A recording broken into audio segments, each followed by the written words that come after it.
Alors, mes amis, je voudrais aujourd'hui discuter très brièvement d'un sujet important. Pourquoi est-ce que je pense que ma position sur l'enlèvement est la meilleure?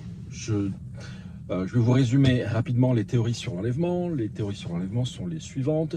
Il y a ceux qui croient que l'enlèvement aura lieu, l'enlèvement des chrétiens, c'est-à-dire l'enlèvement de l'Église avant la grande tribulation, la venue de l'Antéchrist, etc. Il y a toutes sortes de théories qui circulent et ma position est la meilleure et je vais vous expliquer pourquoi.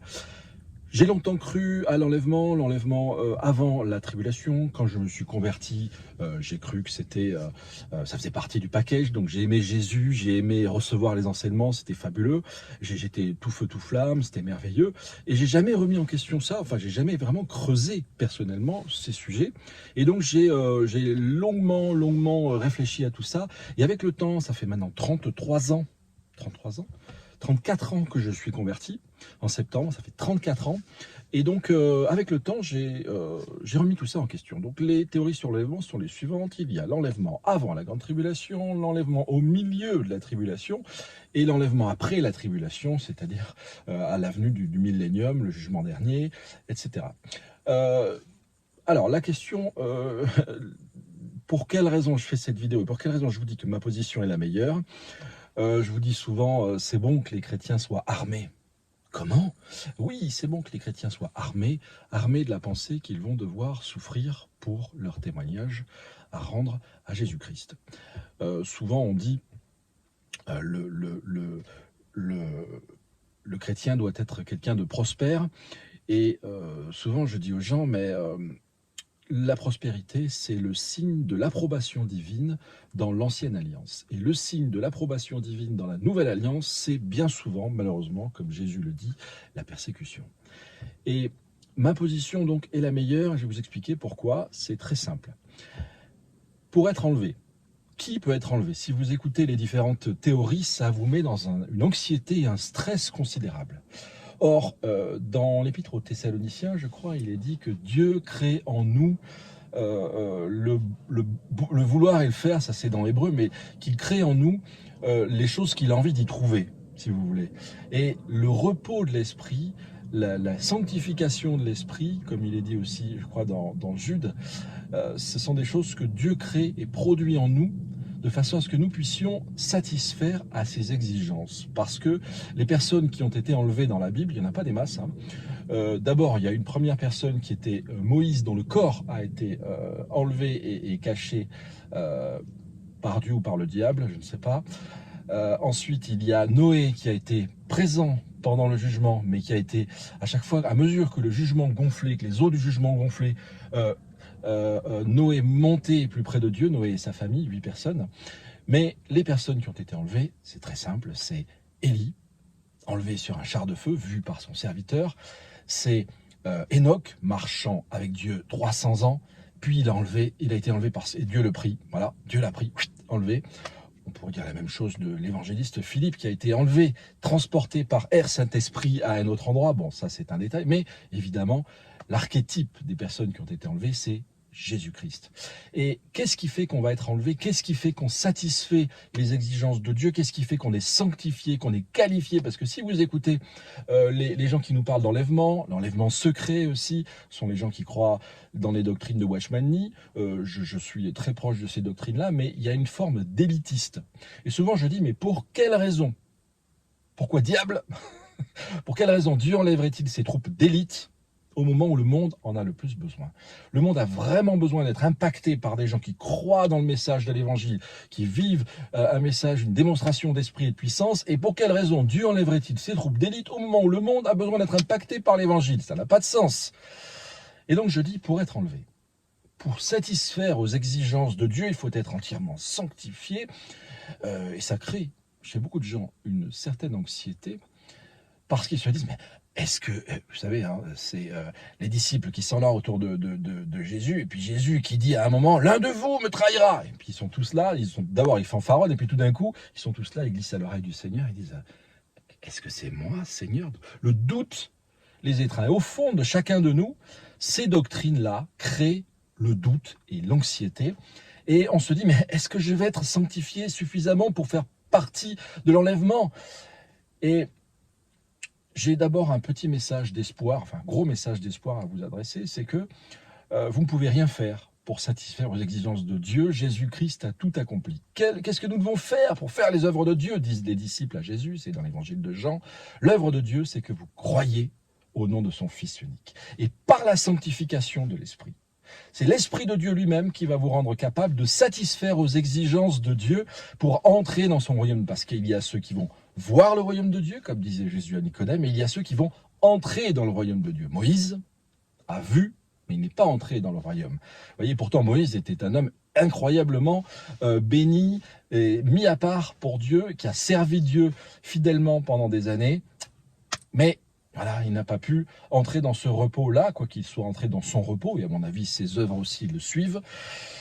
C'est un autre sujet. Donc, ma position, c'est la meilleure, et je vais vous dire pourquoi. Parce que, si vous voulez satisfaire, donc, à ce que Jésus-Christ demande, c'est très simple. Soyez en paix avec tous les hommes. N'ayez rien dans votre cœur contre qui que ce soit. Mettez-vous en règle avec Dieu maintenant, tout de suite. C'est maintenant le jour du salut. Aujourd'hui, le jour du salut, c'est maintenant le moment favorable. Le diable dit toujours, vous savez, ah, revenez demain. Parce que les Hébreux disent, ouais, on voudrait aller adorer comme ça 3 jours de marche, un petit peu. Et le diable leur dit toujours, Pharaon dit toujours à Moïse, mais reviens demain, reviens demain. Le diable, c'est toujours demain, demain, plus tard, on verra. Et avec Dieu, c'est maintenant. Donc ma position, c'est la meilleure.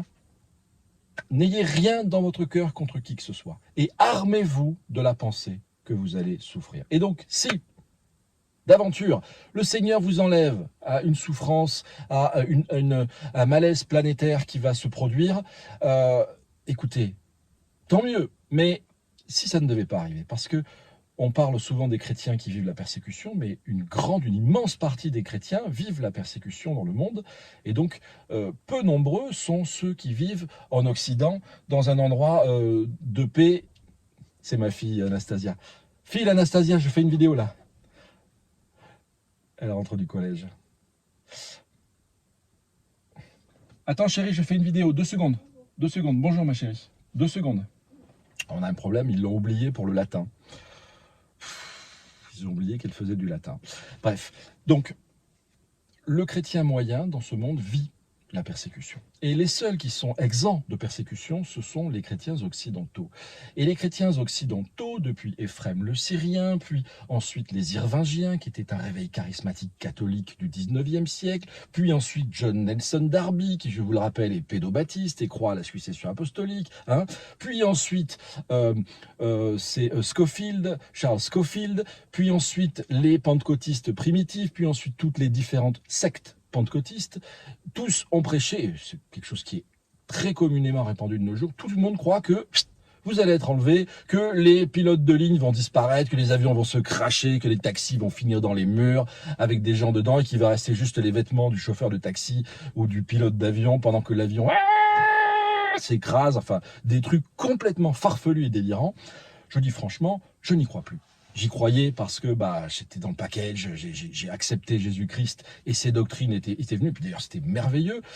C'est vrai, enfin, le moment où Jésus-Christ va venir, tout œil le verra sur la planète. Il n'y a même pas besoin de trucs, vous savez, ils sont tous là à guetter, tous les eschatologistes, ils sont tous là à guetter des signes. Oui, voyez, Jésus est apparu dans une biscotte, etc. La Bible dit, tout œil le verra. Et là, quand il est dit tout œil le verra, et quand les hommes crieront au rocher tomber sur nous, donc il y aura une angoisse énorme, planétaire, et tout œil le verra. C'est pas... Toute la planète le verra. Il n'y a pas besoin d'imaginer des choses, de chercher à la loupe, là. Oh, je crois qu'il y a un ange qui apparaît, là. Foutaise. Tout œil le verra. Ma position, c'est la meilleure, et je vous la redis, pour simplifier, pour schématiser, préparez-vous à souffrir pour le Seigneur. Préparez-vous à subir des temps de difficulté. Vous savez, les chrétiens qui ont traversé la Première, la Deuxième Guerre mondiale et qui ont vu des choses absolument abominables, s'attendaient pas à ça. J'espère que ça n'arrivera pas, mais préparons-nous à souffrir pour le Seigneur, pour rendre notre témoignage, parce que de tout temps à jamais, les chrétiens ont subi des persécutions, des petites vexations, des vexations plus importantes ou de grosses persécutions au point même de devoir prouver leur engagement au Christ par le don volontaire de leur vie en refusant de céder. C'est ce qui arrive tous les jours.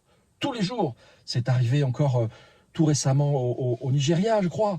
Des gens qui ont dû payer de leur vie leur engagement à Jésus-Christ. Et pourquoi nous, occidentaux, en serions-nous exclus? Donc que Jésus revienne avant, pendant ou après la tribulation, parce que des tribulations avec un petit t, nous allons en vivre, et tous ces gens qui nous parlent, oui, la 70e semaine de Daniel, tous ces gens qui cherchent, pardon, mais du poil sur les œufs, je le redis, après moi le déluge. Non, engageons-nous.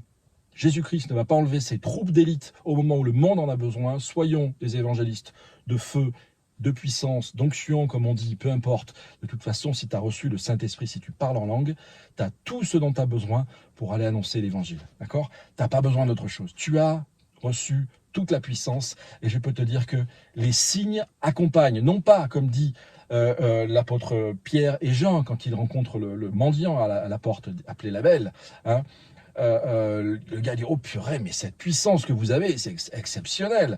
Et puis le sorcier là dit, bah, donnez-moi cette puissance, moi aussi. Et les disciples, Pierre et Jean, disent, ne nous regardez pas, on n'est pas exceptionnel. C'est son nom, c'est par la foi en son nom que son nom a fait ces miracles. Donc, allez-y, faites les œuvres de Jésus-Christ. N'ayez dans votre cœur rien contre qui que ce soit. Soyez réconciliés avec tous les hommes. Tous les gens dont vous savez qu'ils ont quelque chose contre vous, bien maintenant, appelez-les tout de suite, là, aujourd'hui, maintenant. Mettez-vous en règle avec tout ce que vous comprenez de la parole de Dieu, mettez-la en pratique, et puis pour le reste, laissez, c'est pas grave. Et tenez-vous prêts. S'il vient vous chercher maintenant, tant mieux.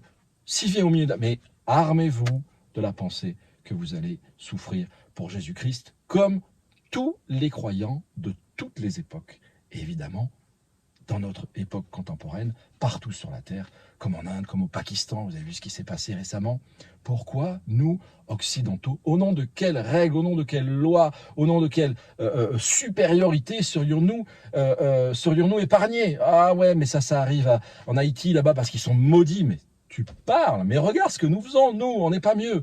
Donc, armez-vous de cette pensée-là, et soyez sûrs que pour satisfaire aux exigences de Dieu, c'est Dieu lui-même qui vous en rendra capable par la sanctification de l'Esprit dans un repos complet à vous qui croyez au nom du Fils unique de Dieu, Jésus-Christ. Amen. À bientôt.